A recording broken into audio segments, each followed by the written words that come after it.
Pessoal, bom dia, tudo bem? Gente, hoje eu vou corrigir com vocês a parte de dinâmica do movimento circular, né? A parte mais complexa aí do movimento circular, em que a gente discute as forças, tá? Então, vou discutir cada um das atividades propostas, né? Para a gente conseguir tirar dúvidas e interpretar junto com a nossa aula. A primeira que eu marquei foi lá na página 28 de vocês. Nós estamos na frente no capítulo 5, certo? Então, a primeira foi o número 7. Número 7 coloca um cavalinho, que vai estar amarrado aí para uma corda, né? E esse cavalo, ele vai ser posto para oscilar em movimento circular, amarrado aí por essa corda, né? Então, o exercício coloca lá, ele vai girar com uma velocidade constante, descrevendo um movimento circular em torno desse eixo fixo aqui onde está preso a corda, né? Então, o que a gente aprendeu? Quando eu colocar esse cavalo aqui, imagina que aqui seja o cavalo, vai ter uma força que está puxando ele para o centro para manter ele em movimento circular. Que força é essa? Na verdade, é a corda, né? Então, a gente chama de tração. Sempre que tem uma corda fazendo o papel da força, a gente chama essa força de tração. Então, a resultante centrita, lembra que foi o primeiro exemplo da nossa videoaula, nada mais é que a tração, é a força que vai mantê-lo em movimento circular. Então, isso o exercício pergunta pra gente. Então, ele dá pra gente que o raio é de 20 centímetros, então vocês vão deixar tudo em sistema internacional, 0,2 metros, divide por 100, né? A massa do cavalinho é 0,2 quilos, deixa em quilo, porque a massa é dada em quilo mesmo, e a velocidade dele é de 6,28 centímetros por segundo, também preciso colocar em metros, tá? Divide por 100 também, 0,0628 metros por segundo. Então, os números são feios, mas é só para vocês terem uma ideia aí. E ele pergunta na letra A. Na letra A, esse dado teórico que eu acabei de falar. Qual é a força que faz o papel de força centrípeta no brinquedo? Com certeza é a tração, é a força que está mantendo ele em movimento circular. Então, a resultante centrípeta é a própria tração, tá? E ele pede, então, para vocês determinarem essa força. Então, nós vamos na fórmula. Resultante centrípeta é mv ao quadrado sobre o raio. Então, ó, coloca tudo em sistema internacional, senão vocês não acham a força em newtons. Então, a gente erra de bobeira. Então, a massa é 0,2, a velocidade é 0,0628 ao quadrado, dividido pelo raio, que também é 0,2. Então, vai poder cortar, vai ficar essa continha feia pra gente fazer, ó.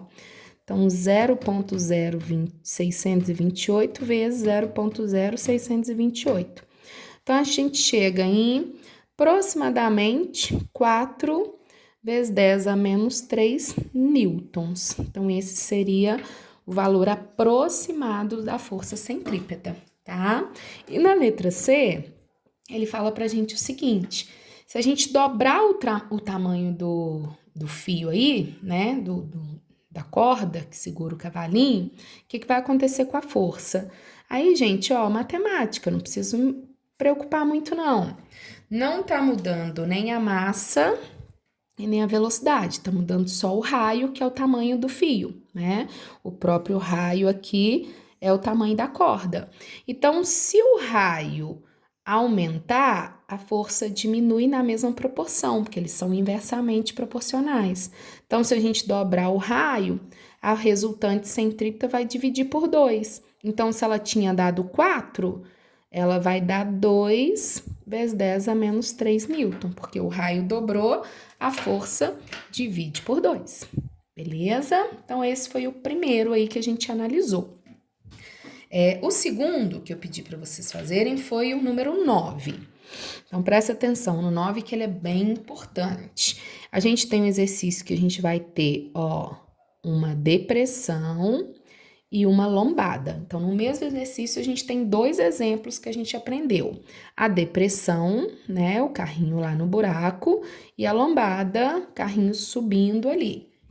E o raio é 100. Então, aqui vai estar o centro, ó, aqui vai estar o raio, e aqui é o contrário, aqui o centro e aqui é o raio. Então, o exercício pede pra gente, ele dá pra gente primeiro que a gente tem lá, vamos colher os dados, né? A massa do carrinho é 100 quilos, a velocidade dele é 72 km por hora, tem que passar para metros por segundo, então divide por 3,6, tá? Então, como é quilômetros por hora, metros por segundo, 3,6, vai dar 20, certo? E o raio é 100 metros. Então, tá em metros, não preciso mexer, tá em quilo, não preciso mexer. Aqui eu preciso colocar em metros por segundo, não esqueçam disso. O exercício pede, primeiro, para a gente representar as forças que atuam na direção do raio nas 2 situações. Então, vamos lá. Aqui, gente, o raio tá aqui. Então, para cima tá normal, para baixo está o peso. Aqui, para baixo está o peso, para cima está a normal. O que acontece numa depressão? Quem tem que ganhar? Para o carro sair do buraco, ele tem que subir. Então, a normal tem que ser maior que o peso. No caso da lombada, é o contrário, ele precisa descer. Então, o peso tem que ser maior que a normal, tá? E aí, na letra B, ele pede pra gente calcular a normal nas 2 situações. Então, vamos fazer continha, ó. Resultante centrípeta aqui. Quem tá ganhando? Quem vai jogar ele para cima. Então, é normal menos o peso. Então, sempre na depressão, normal menos o peso.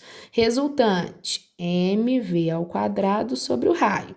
Normal eu quero calcular. Como que eu acho o peso? Massa vezes a gravidade. Então, vai só colocar os valores. A massa é 100, a velocidade é 20, 20 ao quadrado é 400 e o raio é 100. Então, aqui já vai poder cortar, tá vendo? E aqui, a massa é 100 e a gravidade é 10. Então, o peso do carro é 1000 newtons, tá?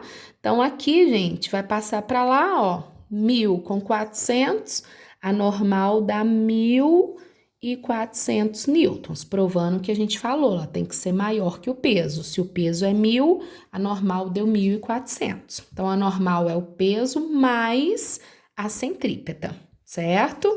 Agora aqui, ó, na lombada. A lombada é o contrário. Quem fica maior é o peso. Então, a gente vai fazer resultante centrípeta. Quem tá ganhando é o peso, né? Desculpa. Ele tem que descer. Então, o peso que tem que ganhar. Sempre ganha quem tá apontando para o centro, tá, gente? Então, peso menos normal. Então, aqui, quem estava apontando para o centro? A normal. Então, fica normal menos peso. Agora, quem que está apontando para o centro? É o peso. Então, peso menos normal. Inverte, né? Então, ó, nem preciso fazer de novo. Quanto que deu a resultante? 400. Qual que é o peso do carro? 1000. Então, quanto vai dar a normal? O normal passa para cá, o 400 agora vem para cá. A normal vai dar 600 newtons. Então, na depressão deu 1400, na lombada deu 600, provando o que a gente disse. Na depressão, normal fica maior porque ela tem que subir com o carrinho. Na lombada, o peso fica maior porque ela tem que descer. Tá joia? O próximo que eu coloquei para vocês foi o número 15. O número 15, na verdade, gente, nós fazemos um geral, né, de tudo que a gente aprendeu, né, da parte aí de, como é que fala? De movimento circular, né? Então, vou colocar aqui para vocês, que aí fica mais fácil de eu trabalhar aqui, que eu não preciso ficar desenhando, né? Então, olha lá. Vou pegando aqui pra gente ir fazendo junto. Olha, o primeiro, ele fala o seguinte: tempo gasto para realizar uma rotação completa. Então, lá no número 1, a gente vai colocar o que é o tempo gasto para realizar uma rotação completa. A gente aprendeu que o tempo para a gente dar uma volta completa chama-se período, é representado pelo tesão e chama-se período. Então, a gente vai pular, ó. Período é o tempo gasto para dar uma volta completa, né? O 2, qual é a trajetória do carro ao perder atrito durante uma curva? Se ele sair da curva, ó, imagina que o carro está aqui fazendo a curva. Se ele sair da curva, gente, ele vai continuar em linha reta, porque não vai ter mais uma força puxando ele para o centro, então ele continua em linha reta. Então, a trajetória é, vocês vão pegar aqui, ó, retilínea. Então, vamos, ó, retilínea. Certo? Então, se ele sair da curva, se não tiver mais a força que puxa ele para o centro, ele vai continuar em linha reta, ele não consegue mais continuar aquela curva. Qual força faz o papel de centrípeta quando um carro realiza uma curva? A gente falou bastante, para um carro conseguir realizar uma curva, quem é a força que está atuando para o centro? Quem faz a função de centrípeta? O atrito. Se não tiver o atrito com o solo, o carro não consegue realizar a curva, né? Então, vamos lá. Onde que tá o 3? Nem eu tô enxergando, gente. Uai. O 4, 2... Ah, o 3 tá aqui embaixo, gente, ó. Então, é o atrito, certo? Agora vem, qual lei explica a saída da água da máquina de lavar quando está girando? O que a gente falou? Se não tem uma força para puxar, para segurar ali para o centro, ele vai em linha reta. Então, a água sai pelos buraquinhos porque não tem um apoio para mantê-lo. E ela continua em linha reta devido à inércia, a tendência do corpo ficar como está, né? Então, a lei que justifica é a inércia. Então, a gente vai lá no 4, ó. Inércia, tendência do corpo continuar em linha reta. Qual força faz papel da centrípeta durante os movimentos dos satélites ao redor da Terra? Então, a Terra está aqui, a gente tem os satélites girando ao redor da Terra, né? Então, a Terra puxa os satélites de uma força que a gente chama de quê? De gravitacional. Isso a gente ainda vai aprender, né? Aqui está falando sobre o movimento circular, mas é a força que a Terra exerce na Lua, que a Terra exerce nos satélites, seria a força gravitacional. Então, esse seria o 5. Vou achar o 5 aqui. Aqui, ó. Gravitacional. É a força exercida entre os planetas, entre os satélites, né? Aceleração originada pela variação da direção da velocidade. Quem faz a velocidade mudar de direção é a força centrípeta. Se não existir uma força puxando para o centro, ela vai em linha reta, né? Então, quem faz mudar a direção e sentido é a força centrípeta. Então, vamos achar o 6 aqui, ó. Centrípeta, força centrípeta, certo? O 7. Qual velocidade é diretamente proporcional ao raio numa transmissão de movimento circular com eixos iguais, tá? Então, ó, a gente tem duas circunferências que têm o mesmo centro, que têm o mesmo eixo, né? Então, quem tá direto com raio? A tangencial. Lembra que a tangencial é 2πr sobre o período. Quem tem maior raio tem maior tangencial, né? O que a gente aprendeu lá no início do movimento circular. Então, no mesmo eixo, a angular é constante. Então, a angular não depende do raio. Lembra que a angular é 2π sobre o período. Quem depende do raio é a linear, né? Ou tangencial ou linear. Vamos ver o que vai dar. Número 7, a linear não dá, então é tangencial. É a mesma coisa, tá, gente? Se falar tangencial, se falar linear, mesma coisa. Aqui a linear não iria dar. Peça utilizada na transmissão do movimento circular. Transmissão do movimento circular nós vimos, né? Engrenagens, eixos. Então, vamos ver o que poderia ser. Correia, corrente. Então, vamos ver na número 8, ó. Correia não vai dar, corrente não vai dar, eixo vai ser engrenagem, com certeza, por causa do tamanho, ó. Engrenagem, isso mesmo, tá bem grandão. Então, poderia ser engrenagem, poderia ser correia, poderia ser corrente, poderia ser eixo, mas aqui para o nosso o que daria seria engrenagem, né? Unidade de frequência do sistema internacional. Frequência é dado em hertz. Então, vamos lá, o 9 hertz. Como que escreve hertz, gente? Ó, Hertz, hertz, certo? Grandeza que corresponde ao inverso do período. Gente, frequência é o inverso do período. A gente aprendeu também lá no início do movimento circular. Então, o 10 é frequência. Ó, frequência. Ok? E o último, qual velocidade é inversamente proporcional ao raio numa transmissão de movimento circular com eixos diferentes? Quando os eixos são diferentes, quando você tem uma assim, ó, uma transmissão por correia, ou uma transmissão por corrente, ou uma transmissão por engrenagens, né?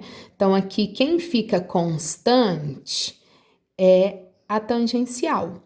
Então, quem tem maior raio tem menor angular, que aqui gira menos, né?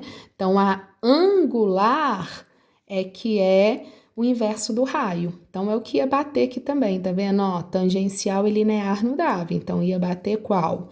A angular, ela que fica inverso com o raio no movimento em que os eixos são diferentes, ou seja, que os centros são diferentes, tá bom? Então, aqui a gente fez, né, na verdade, para distrair mesmo e relembrar um pouquinho aí de movimento circular, né?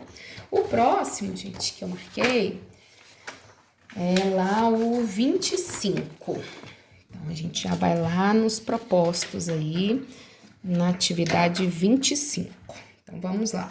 O 25, ó, vocês vão ter que lembrar o que a gente aprendeu de forças lá atrás. Então, a gente tem aqui um dinamômetro, aqui uma bolinha, desse jeito. E na outra situação, eu tenho um dinamômetro, tem uma polia aqui também. Vai vir uma cordinha, só que esse daqui vai entrar em movimento circular, tá? Aí o exercício pergunta, em qual das situações o dinamômetro vai marcar maior força? Nesse caso que ele tá parado, gente, a força que tá atuando aqui é o peso e aqui é a tração. Então, a tração é igual ao peso e o dinamômetro marca a tração, né? Nesse caso, a tração vai estar aqui e o peso vai estar para baixo, né? Então, a gente vai ter aqui, olha, que a gente aprendeu na nossa aula. Para cá o TY, para cá o TX. Então, a gente vai ter uma resultante centrípeta que é o TX, né? E a tração é o que o dinamômetro marca. Só que na situação 2, a tração fica maior que o peso. Por quê? Ela é resultante. Quem é o peso aqui é a TY, né? Então, a gente tem que lembrar que aqui vai ter que existir uma força para o centro para manter ele em movimento circular. Então, além da força na corda, anulando com TY, precisa ter a força para o centro, né? Então, aqui você só tinha a força da vertical. Aqui você vai ter que ter a da vertical e da horizontal para me dar uma resultante. Então, essa tração aqui na situação 2, com certeza é maior, porque eu vou ter que ter duas trações, uma para o centro e uma para cima, né? Para me dar essa resultante aqui e para você ter a resultante centrípeta. Então, essa era só uma questão de maldade. Eu preciso ter a centrípeta para o centro, que é a TX, e a TY para cima anulando com peso. Então, vou ter que ter uma resultante, ou seja, duas trações, enquanto aqui eu só tenho uma tração que é só a vertical. Então, com certeza, na situação 2 vai ser maior. O dinamômetro vai ter que marcar um valor maior, porque ele precisa de mais força para manter aquele objeto girando do que mantê-lo parado. Tranquilo? Então, esse é mais questão de raciocínio mesmo. A 27 também é bem tranquilo.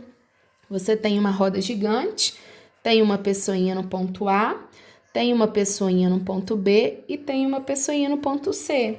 E a roda gigante está girando em movimento com velocidade constante. O exercício pergunta a força resultante sobre os meninos nos pontos.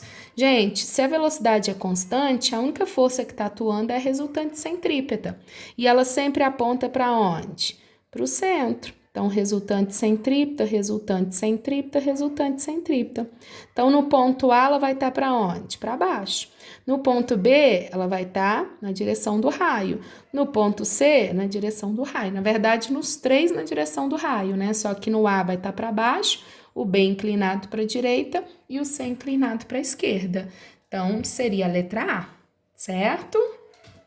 A 28, a gente volta em uma lombada, ó. Carrinho e uma lombada, né? E a gente vai analisar uma situação do carrinho na horizontal e o carrinho na lombada. Na horizontal, gente, normal é igual ao peso, porque o carrinho não tem que subir, não tem que descer. Então, aqui, normal é igual ao peso. Na lombada, lembra que o raio tá aqui. Então, quem está apontando para o raio ou para o centro é o peso. E quem está para cima é normal. Quem aponta para o centro é quem ganha. Então, peso é maior que a normal, né? E é isso que o exercício quer saber. O que está acontecendo com o peso depois que ele está na lombada e a normal depois que ele está na lombada? Gente, o peso não muda, tá? O peso do carrinho, ele pode estar na lombada, ele pode estar em movimento circular, ele pode estar fazendo cambalhota, ele pode estar parado, o peso é o mesmo. O peso vai mudar se a gente mudasse a gravidade, tá? Então, o peso é o mesmo. Quem muda é a normal, o peso não muda. Então, o que aconteceu com a normal daqui para cá? Ela diminuiu. Então, a normal linha, ela é menor que a normal antes, tá? Então, quem muda é a normal e não o peso. Quando é uma lombada, a normal fica menor que o peso. Então, quem diminuiu foi a normal. O peso não altera nem lombada, nem depressão, nem movimento circular, nem nada, tá bom? Quem altera é a força normal, beleza? Então, fecharia pra gente a letra C, tá bom? A 29, ó, novamente a gente volta para uma situação parecida, só que agora uma depressão. Ele mostra um avião, né? O avião tá fazendo aí uma apresentação e o exercício quer saber quando ele passar aqui pelo ponto mais baixo daquele movimento circular que ele tá fazendo, é 29, tá, gente? Qual que é a força que o assento exerce no avião? Então, a força que o assento exerce no avião é a normal. Para cima é normal, para baixo é o peso, né? O centro tá aqui. Quem vai ser maior, gente? Se é uma depressão, normal aponta para o centro. O peso tá para baixo. Então, normal é maior que o peso. Então, lembra que ela que tem que fazer esse avião conseguir continuar subindo. Então, ela precisa ser maior que o peso, tá bom? Então, a força que o assento faz, que é a normal, é maior que o peso do piloto lá embaixo, lá no ponto mais baixo, que é onde a gente tem uma depressão. Fechado? E a 30 e última fala sobre um carrinho, né, que tá fazendo um giro com sobreelevação, que a gente também falou na nossa videoaula, né? Então, o carrinho, ele vai girar, ó, vai realizar um movimento circular, mas numa pista com sobreelevação. Aí o exercício fala que esse carrinho tem uma velocidade constante e ele quer saber com relação à aceleração, né? Ó, a letra A, então bem tranquila, análise teórica. Não possui aceleração vetorial, mentira. Lembra que tem uma força que puxa ele para o centro, que é a centrípeta. Se tem resultante centrípeta, é porque tem aceleração centrípeta. Então, a velocidade dele é constante, a aceleração tangencial é zero, mas existe aceleração centrípeta, porque ele vai realizar um movimento circular, tá? Possui aceleração com módulo variável. Mentira, ó. A tangencial é que muda módulo. Módulo é valor, tá, gente? Então, a tangencial é que muda módulo. A tangencial não tá mudando porque a velocidade não muda, tá? A centrípeta, ela é constante, ela tem o mesmo valor, ó. É v ao quadrado sobre o raio. O raio é o mesmo, a velocidade é a mesma, então a centrípeta é sempre a mesma, ela não é variável, tá? Possui uma aceleração variável, jogo fora. Possui uma aceleração constante, direção radial e sentido para o ponto C, isso mesmo. Ela é na direção do raio e apontando para o centro, porque a única aceleração que a gente tem aqui é a centrípeta, tá? E a outra fala que é constante e tangente à trajetória. Não, aceleração tangente à trajetória é a tangencial, o próprio nome fala, né? Então, a única que está atuando aqui é a centrípeta. Se a velocidade é constante, só temos a aceleração centrípeta, direção do raio apontando para o centro, beleza? Então, gente, discutir aqui os que a gente tem, né, na apostila de vocês com relação à dinâmica, a parte da dinâmica, tá? Vou enviar uma lista também para vocês fazerem com atividades revisionais para a gente fixar mais essa parte, certo? Mas fiquem tranquilos, é uma parte mais complexa, né? Então, a gente tá... como a gente está na parte remota, a gente está analisando para que vocês possam conhecer as forças, discutir, né? E tudo isso depois a gente vai revisar, tá bom, galera? Obrigada e até a próxima.